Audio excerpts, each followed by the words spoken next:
Менің жағдайым өте ауыр. Күн сайын қатты қиналамын. Ұстаз, жағдайды қабылдаңыз. Менің көңіл күйім өте нашар. Өмірден ләззаттанбаймын. Ұстаз, көңіл күйіңіздің нашар болуы қалыпты жағдай. Қабылдаңыз. Түрлі жағдайлардың кесірінен жұмыс істей алмай жүрмін. Ұстаз, жұмыс істей алмай жүргеніңізді қабылдаңыз. Бұрын жақсы оқитын едім, қазір үлгеремім күрт нашарлап кетті. Қалай жақсартамын? Ұстаз, үлгереміңіздің нашарлығын қабылдаңыз. Қабылдай алмаймын. Ұстаз, онда қабылдай алмай жүргеніңізді қабылдаңыз. Құрметті менің оқырмандарым, егер сізді қорқыныш, алаңдаушылық, белгісіздік, бостық сезімдері мазалап, жол іздеп жүрген болсаңыз, біреудің ақылына жүгінбек болған кезде алдыңыздан өзіңді қабылда деген сөз шыға береді. Не үшін деп ойлайсыздар? Сіз байқағаныңыздай, адамдардың барлығы қабылдау өте маңызды екенін біледі. Бірақ шын ниетпен қабылдай алатындар өте аз. Неге? Себебі біз қабылдауды түсінбейміз, немесе үстіртін ғана түсініп, тереңіне үңілмейміз. Қабылдаудың алғашқы қадамы қабылдау. Бұл эмоцияға қарсы тұрмай, оны сезініп, байқай алу. Мысалы, біреу сізге дәлдеп тұрып доп лақтырса, алдымен оны ұстап алуыңыз керек. Ұстай алмасаңыз, денеңізге тиіп, жарақат әкелуі мүмкін. Қабылдаудың екінші қадамы оны өткізу, бойға сіңіру, яғни эмоцияны сезініп қана қоймай, оны өңдеу. Тек қабылдап, бірақ өңдемесеңіз, бұл жарақатқа айналады. Мысалы, екпінмен келген допты серпінмен жұмсартып ұстамасаңыз, саусағыңыз сынуы мүмкін. Бұл көзге көрінетін мысалы. Ал көзге көрінбейтін қабылдау дегеніміз не? Көп жағдайда біз эмоциялармен, шындықпен күресіп жатамыз. Себебі біз әр нәрсе өз ойымыздағыдай болуын қалаймыз. Бұл күрес бізге көп энергия жұмсатқызады. Сол себепті біз саналы әрекет ете алмай қаламыз. Мысалы ретінде ұйқысыздықты алайық. Кей кездері сізді таңертең маңызды шаруа күтіп тұрса да, түнде ұйықтай алмай жатасыз. Сол үшін сіз қобалжып, мазасызданасыз. Сонымен әртүрлі әдістерді қолданасыз. Музыка тыңдайсыз, тыныс алуыңызды реттейсіз. Аунақшисыз, бірақ ұйықтай алмайсыз. Қашан бәрін қойған сәтте ғана қалай ұйықтап қалғаныңызды білмей қаласыз. Себебі сіз күресуді тоқтаттыңыз.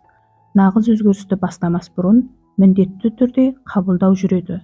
Қабылдаған сәтте ғана бәрі жеңілдейді. Қабылдау бұл болмысқа иә деу. Жақсы көрсең, жақсы көр. Жек көрсең, жек көр. Сағынсаң, сағын. Қорқсаң, қорқ. Міне бұл қабылдау. Көңіл күйім жоқ екен, маған бәрібір. Бала тәрбиесі қиын, енді тәрбиелемей-ақ қояйын. Қоғам әділетсіз, көнейін. Бұл нағыз қабылдау емес. Қабылдау осылай өмірге немқұрайлы қарау емес. Қабылдау шындықты бар күйінде көру. Ол ең дұрыс шешім шығаруға көмектеседі. Қабылдау дегеніміз мимен өзіңді алдау емес. Көп адам енді амал жоқ, қабылдай салу керек дейді. Бұл мидың айнасы. Шынайы қабылдау жүректен келеді. Желді қабылдауға болады, бірақ дауылдан тұғылу керек. Жылылықты қабылдауға болады, бірақ от күйдірсе, одан қашу керек. Мақтауды қабылдауға болады, бірақ мазақпен қорлыққа төзу міндетті емес. Қабылдау бұл жайбарақаттық емес. Мысалы, әлеуметтік фобиясы бар адам сыртқа шықпай, үйде жата берсе, бұл қабылдау емес, бұл қашу. Тазалыққа әуестеніп, қайта-қайта қол жуып, айналадан оқшауланса, бұл да қабылдау емес. Бұл қорғаныс. Себебі бұл өзіңді шектеу. Қабылдау өзіңді мүлде тастап жіберуде емес. Мысалы, бір іс үнемі сәтсіз болып жүріп, сіз мен түкке тұрмаймын деп бәрін тастап кетсеңіз, бұл да шынайы қабылдау емес. Бұл өзін-өзі жою. Қабылдау бұл азапқа бойұсыну емес. Қиын жағдайдан кейін ішкі даусыңа еріп, сол қайғыда қалып қойсаң, бұл жүректі жаралау ғана. Онда шынайы қабылдау деген не? Бұл өзіміздің эмоциямызға, жағдайымызға, реакциямызға еркіндік беру. Оларды жоққа шығармай, жоймай, олармен күреспей, оларға орын беру. Оларды қонақ ретінде қарсы алу. Бұл саналы, белсенді әрекет. Қабылдау бұл әрекетсіздік емес. Керісінше өзгеріске апаратын алғашқы қадам. Мысалы, өзіңіздің эмоцияңызды сезініңіз. Қазіргі жағдайыңыз қандай болса, соны мойындаңыз. Сезіміңізге баға бермей, оны қабылдаңыз. Қолыңыздан келсе, әрекет етіңіз. Қолыңыздан келмесе, тыныш болыңыз. Қуансаңыз, шын жүректен қуаныңыз. Қайғырсаңыз, рұқсат етіп қайғырыңыз.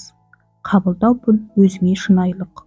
Ойыңыз, ниетіңіз, сезіміңіз қандай болса, соны мойындаңыз. Жақсы көрсеңіз, жақсы көріңіз. Жек көрсеңіз, жек көріңіз. Міне осы қабылдау. Қабылдауды қате түсінсеңіз, өзіңізге қысым жасайсыз. Қаламаған нәрсені жақсы көруіңіз керек деп ойлайсыз.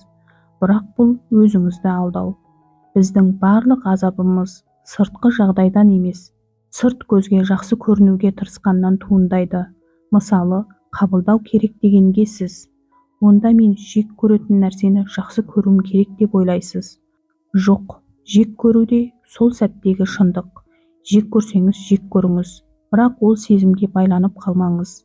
Қабылдау жек көруді жақсы көру емес. Қабылдау жаңбыр жауғанда далаға шығып қуану емес.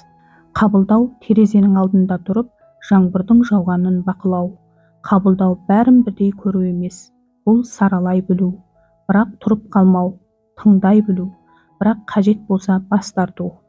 Қабылдаудың ең үлкен жауы күмән мен екі ойлы болу. Бәрін алғымыз келеді. Бұл азап. Қабылдау бұл еркіндік. Бұл жеңілдік.